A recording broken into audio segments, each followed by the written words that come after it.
Hello everyone, मैं राहुल। चलिए आज आप लोगों के लिए मैं एक अच्छा सा टॉपिक लेकर आया हूँ। शायद आप लोग ट्रेडिंग करते वक्त कई जगह गलत एंट्री ले लेते हैं, या फिर आप ऑल टाइम हाई पर एंटर कर जाते हैं, या फिर आप लोगों को कोई भी जगह समझ में नहीं आती कि कहाँ पर एंटर करना चाहिए। तो चलिए ये वीडियो उन लोगों के लिए जो ट्रेड में एंटर करने से डरते हैं या गलत जगह एंट्री करते हैं। आप लोग देख रहे हैं द ट्रेडिंग इंस्टीट्यूट। चैनल को लाइक सब्सक्राइब करना बिल्कुल मत भूलिएगा।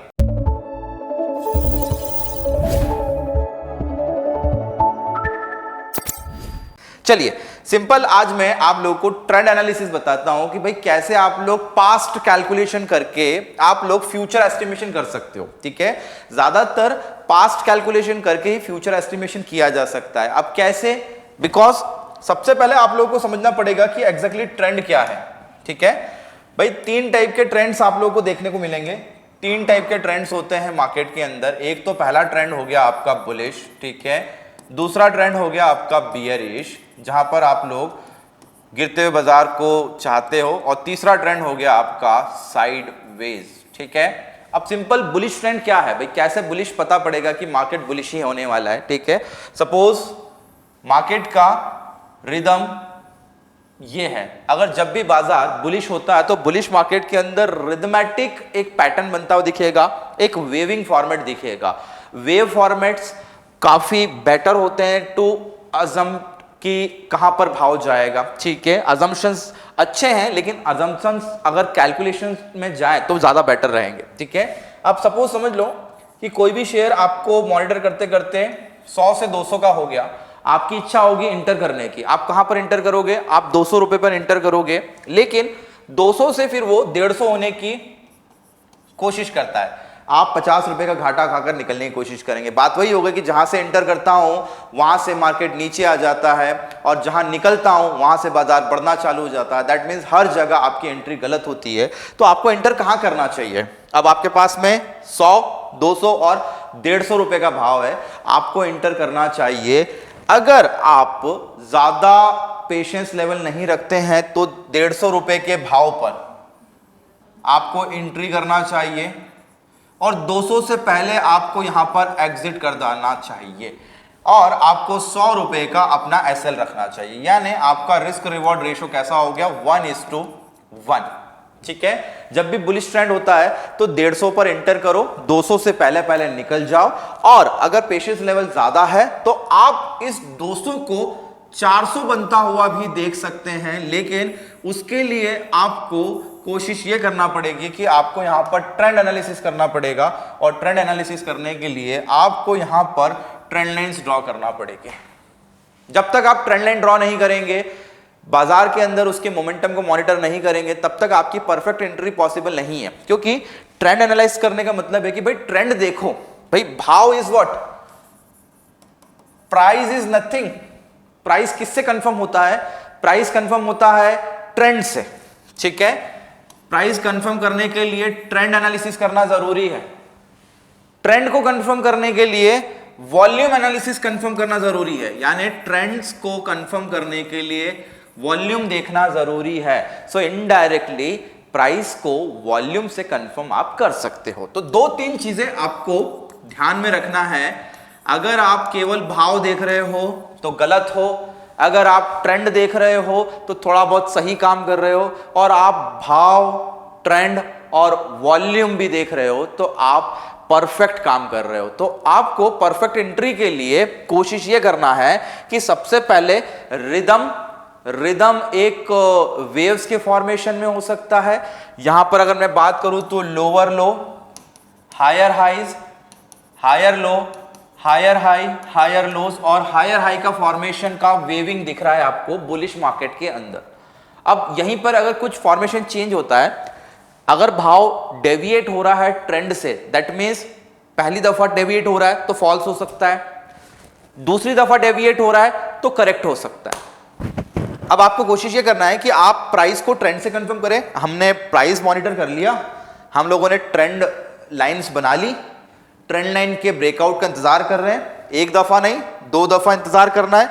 अगर यहां पर ट्रेंड भी ब्रेक हो रहा है, भाव भी नीचे आ रहा है। अब कंफर्मेशन करने के लिए आपके पास में एकमात्र चीज है जिसको बोलते हैं हम लोग वॉल्यूम। सबसे बड़ा टूल, हथियार ट्रेडर का, इन्वेस्टर्स का, या फिर स्कैल्पर, या फिर आप स्विंग ट्रेडिंग के लिए बोल दीजिए, वॉल्यूम एनालिसिस। वॉल्यूम एनालिसिस करके डेफिनेटली आप लोग ट्रेंड को समझ लेंगे और भाव को भी समझ लेंगे। तो सबसे ज़्यादा ज़रूरी होता है आपके लिए वॉल्यूम, क्योंकि वॉल्यूम एक ऐसा मात्र टूल है जो आपको बता देगा कि भाव ऊपर रहने वाला है या भाव नीचे रहने वाला है। तो ये रहा सिंपल सा बुलिश मार्केट का एक ट्रेंड इंडिकेटर या बुलिश मार्केट का ट्रेंड एनालिसिस, भाव के हिसाब से और वॉल्यूम के हिसाब से। Same as it is bearish market के अंदर भी आप जाएंगे तो बियरिश मार्केट के अंदर भी यही चीज होती है, क्योंकि बियरिश मार्केट भी रिथमेटिक होता है। 500 रुपए से सीधा 250, 250 से 450, 450 से आपका 200, 200 से यहाँ पर 210, 215 एंड देन उसके बाद में फिर हो सकता है 100 रुपए।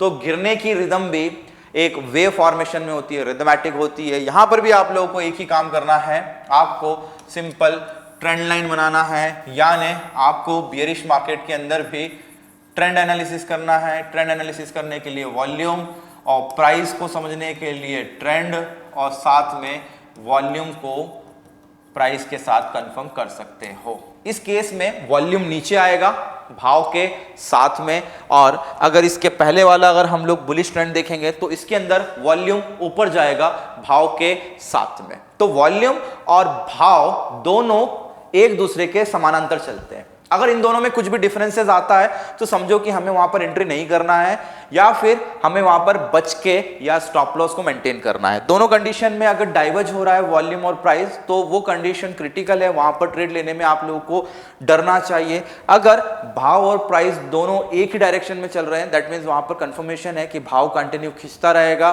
बुलिश मार्केट में या नीचे की तरफ खिंचता रहेगा बेरिश मार्केट के अंदर। और एक सिंपली एक और लास्ट वाला ट्रेंड जिसको हम लोग बोलते हैं साइडवेज। अब साइडवेज के अंदर आपको कभी भी ये क्लियर इंडिकेशन नहीं मिलेगा कि बाजार किस डायरेक्शन में जाने वाला है। ये हमेशा रेजिस्टेंस और सपोर्ट लेवल के बीच में घूमता रहता है। और ये व्हाट इज रेजिस्टेंस सपोर्ट, भाई बहुत सारे लोग बोलते हैं रेजिस्टेंस सपोर्ट तो हमको निकालते आता है, बहुत ईजी है। बहुत ईजी है, लेकिन रेजिस्टेंस और सपोर्ट निकालने के एन नंबर ऑफ वेज होते हैं। आप लोगों ने पास्ट कैलकुलेशन करके रेजिस्टेंस सपोर्ट निकाल लिया, क्या मैथमेटिकली रेजिस्टेंस सपोर्ट निकाल पाए? क्या एवरेज रेजिस्टेंस सपोर्ट निकाल पाए?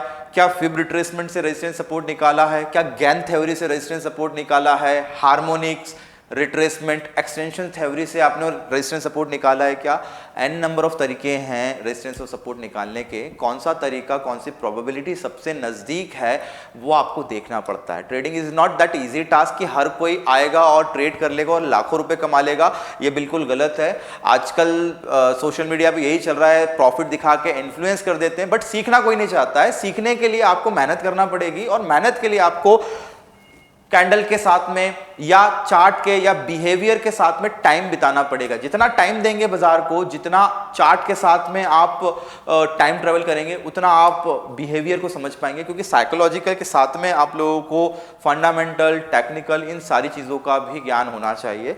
तो सिंपल सा तरीका है, रिदम्स को समझे। रिदम रिपीटेशन फॉर्मेशन में होती है, और यही रिपीटेशन फॉर्मेशन रेजिस्टेंस और सपोर्ट कहलाता है।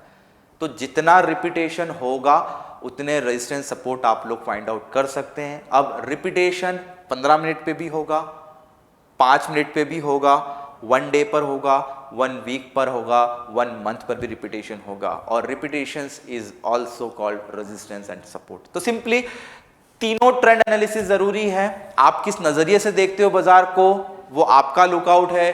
बड़ा क्लाइंट कैसे देखता है वो आपको पता नहीं है, क्योंकि वो आपके कान में आके नहीं बोलेगा कि मैंने इस तरीके से ट्रेड लिया है या मैं इस नजरिए से बाजार को देखता हूं। आप उसका नजरिया सोच भी नहीं सकते, क्योंकि आप बहुत हाई लेवल पे सोच रहे हो और वो बहुत ग्राउंड लेवल पे सोच रहा है। बड़ा क्लाइंट कभी भी इतना दिमाग नहीं लगाता है। उसको बाजार खींचना होगा तो बाजार खींच देगा, उसको नीचे या ऊपर ले जाना होगा तो बाजार वो अपने हिसाब से ले जाएगा, बिकॉज उनके पास में मनी पावर है और आपके पास में फंडामेंटल और टेक्निकल का पावर है। तो रिकॉग्नाइज करें, एनालिसिस करें कि कितना प्रोबेबिलिटी कैलकुलेशन करके आप लोग 99% तक का प्रिडिक्शन कर सकते हैं, 100% प्रिडिक्शन तो दुनिया में क्या भगवान भी आ जाए तो भी शायद नहीं कर पाएंगे। तो इसलिए बिलीव करें एनालिसिस के ऊपर, और जितना टाइम देंगे उतना ज्यादा परफेक्शन आप लोग के ट्रेड्स में आएगा। टिल देन वीडियो देखते रहिए, सब्सक्राइब करना बिल्कुल ना भूलिएगा। जय हिंद।